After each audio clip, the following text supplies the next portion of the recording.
How to edit chains on Audacity. Hello guys, in today's video I'm gonna show you how to edit chains on Audacity easy and fast. So all what you have to do is go to Audacity. As you can see, this is the home page of the program. Now all what you have to do here is simple.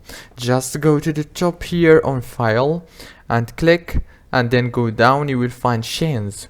Now here you will find edit chains.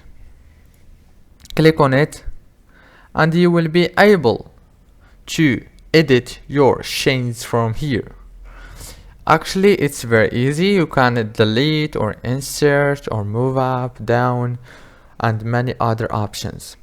If this video was helpful, please don't forget to like and subscribe. Thank you for watching.